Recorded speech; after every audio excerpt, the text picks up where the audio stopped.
Assalamualaikum warahmatullahi wabarakatuh. Kali ini kita bertemu kembali dalam materi strategi dakwah Rasulullah di Madinah. Suatu saat Mus'ab dipilih oleh Rasulullah menjadi duta dan utusan Rasul ke Madinah untuk mengajarkan agama Islam kepada orang-orang Ansor yang telah melakukan baiat Aqabah. Kemudian turunlah wahyu Allah dalam surah Al-Baqarah ayat 218 yang artinya, sesungguhnya orang-orang yang beriman, orang-orang yang berhijrah dan berjihad di jalan Allah, mereka itu mengharapkan rahmat Allah dan Allah Maha Pengampun lagi Maha Penyayang. Rasulullah melakukan hijrah bersama dengan sahabat Abu Bakar As-Siddiq dan tiba di Madinah pada tahun 622 Masehi. Kehadiran Nabi Muhammad dan umat Islam di kota Madinah menandai zaman baru bagi perjalanan dakwah Islam. Dengan diterimanya Nabi Muhammad dan umat Islam oleh masyarakat Madinah, maka Nabi Shallallahu Alaihi Wasallam memberikan gelar kepada umat Islam Madinah dengan sebutan kaum Ansor, yaitu kelompok masyarakat yang menjadi penolong, sementara umat Islam yang datang dari Mekah diberi nama kaum Muhajirin. Selain perintah dari Allah Subhanahu wa Ta'ala, hijrah Nabi ke Madinah karena masyarakat Madinah, kabilah Aus dan Khazraj mengharapkan kedatangannya sesuai baiat mereka di Aqabah 1 dan Aqabah 2. Setelah datang ke Madinah, Nabi Muhammad menentukan langkah-langkah utama dalam rangka membangun masyarakat baru. Adapun langkah Nabi adalah yang pertama membangun masjid sebagai pusat dakwah Islam pada saat itu. Masjid yang pertama dibangun adalah Masjid Nabawi.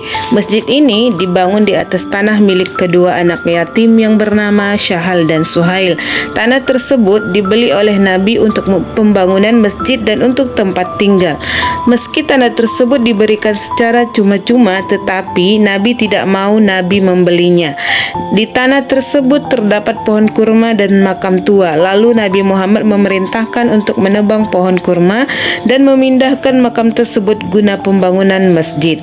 Pada awalnya, pembangunan Masjid Nabawi hanya seluas 70 kali 60 hasta atau sekitar 31,5 kali 27 meter dengan tinggi tembok 2,5 meter. Lama pembangunan masjid ini berlangsung selama 12 hari. Setelah jamaah bertambah banyak, maka Masjid Nabawi diperluas menjadi 45,5 meter dengan penambahan ketinggian 3 meter.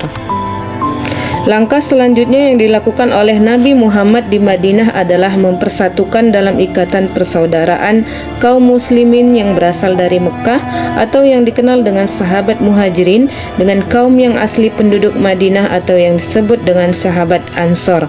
Dalam persaudaraan tersebut, Nabi Shallallahu Alaihi Wasallam telah menciptakan suatu persaudaraan baru, yaitu persaudaraan berdasarkan iman atau agama yang menggantikan persaudaraan yang berdasarkan darah. Adapun sahabat-sahabat yang dipersaudarakan oleh Rasulullah adalah sebagai berikut ini. Abu Bakar As-Siddiq dengan Kharijah bin Zaid bin Abu Juhair, kemudian Umar bin Khattab dengan Itban bin Malik, Utsman bin Affan dengan As bin Sabit Al-Munjir, Ja'far bin Abi Thalib dengan Mu'az bin Jabal, Hamzah bin Abdul Muthalib dengan Zaid bin Harisah, Abdurrahman bin Auf dengan Sa'ad bin Rabi, Abu Huzaifah bin Utbah bin Rabi'ah dengan Abbad bin Basir bin Waqsi, Az-Zubair bin Awam dengan Salamah bin Waqas, Mus'ab bin Umair dengan Abu Ayyub bin Ka'ab bin Zaid, Abu Ubaidah bin Abdullah bin Al-Jarrah dengan Sa'ad bin Mu'az bin Nu'man, Talha bin Ubaidillah dengan Ka'ab bin Malik,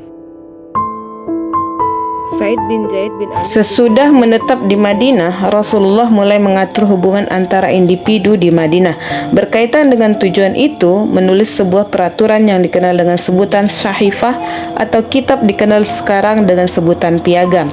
Sebelum piagam tersebut ditulis, Nabi mengajak musyawarah sahabat Ansor, Muhajirin dan masyarakat Yahudi untuk merumuskan pokok-pokok pemikiran yang akan dijadikan undang-undang. Rancangan ini membuat aturan yang berkenaan dengan orang-orang Muhajirin, Ansor, dan masyarakat Yahudi yang bersedia hidup berdampingan secara damai dengan umat Islam.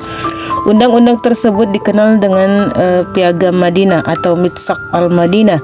Piagam tersebut merupakan sebuah bukti bagaimana Islam mengayomi semua umat manusia, termasuk non-muslim, karena Islam memang rahmatan lil alamin, dan piagam tersebut membuat posisi Nabi semakin tinggi dan dihormati di semua lapisan masyarakat.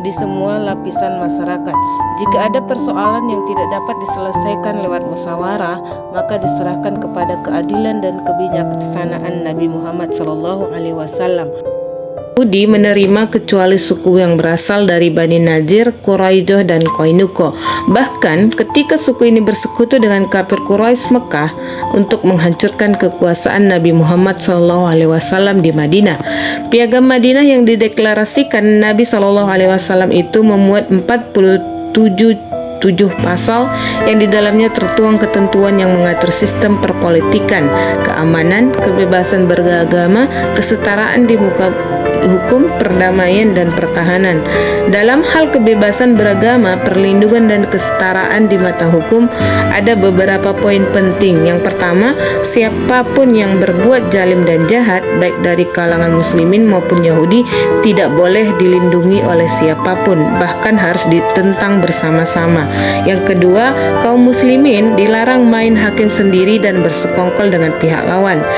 Yang ketiga, selama tidak melakukan pelanggaran, kelompok Yahudi dan sekutu-sekutunya berhak atas perlindungan, pertolongan, dan jaminan negara. Yang keempat, baik kaum muslimin maupun kaum Yahudi bersama sekutunya diberi kebebasan untuk menjalankan agama masing-masing. Dan yang terakhir, jika pendukung piagam diajak berdamai dan semua pihak yang terlibat perjanjian memenuhi perdamaiannya, maka kaum muslimin wajib memenuhi ajakan damai tersebut. Selain membangun strategi dakwah di Madinah, Rasulullah juga melakukan pembenahan strategi dalam membangun perekonomian masyarakat Madinah. Adapun poin-poin yang dilakukan oleh Rasulullah adalah yang pertama, membangun persaudaraan kaum Muhajirin dan Ansor sehingga kaum Ansor dapat menjamin dan membantu saudaranya kaum Muhajirin dalam memenuhi kebutuhan hidupnya. Yang kedua, menempatkan orang-orang fakir miskin yang tidak punya tempat tinggal untuk tinggal di masjid. Yang ketiga, bekerja sama dengan kaum Ansor menciptakan lapangan pekerjaan bagi kaum Muhajirin. Yang keempat, Nabi menganjurkan bagi kaum Muhajirin yang mempunyai pengalaman dagang dan modal sebagai pedagang. Yang kelima, bagi kaum Muhajirin yang tidak mempunyai modal, maka Nabi Muhammad menganjurkan mereka bertani. Yang keenam, setelah menerima perintah zakat, pembinaan perekonomian umat Islam lebih mendapatkan perhatian. Yang ketujuh, mengupayakan pembangunan pasar di Madinah. Selama tinggal di Madinah, Nabi Muhammad menjalankan pembangunan pada semua aspek, tidak hanya pada kaitan dengan akhlak dan ibadah, namun juga ekonomi. Pasar Madinah merupakan saksi sejarah upaya Rasulullah membangun ekonomi umat. Pasar ini dibangun sendiri oleh Rasulullah yang hingga saat ini masih beroperasi. Untuk keperluan itu, Nabi memilih lokasi di sebelah barat Masjid Nabawi karena dinilai sebagai lokasi yang sangat strategis. Kemudian Nabi memberikan garis batas-batas dengan kai, kemudian menentukan lokasi bagian terdalam pasar untuk menjual barang atau komoditi yang diperjualbelikan seperti ternak, bahan makanan, dan sebagainya. Terima kasih telah menonton. Jangan lupa subscribe. Wassalamualaikum warahmatullahi wabarakatuh.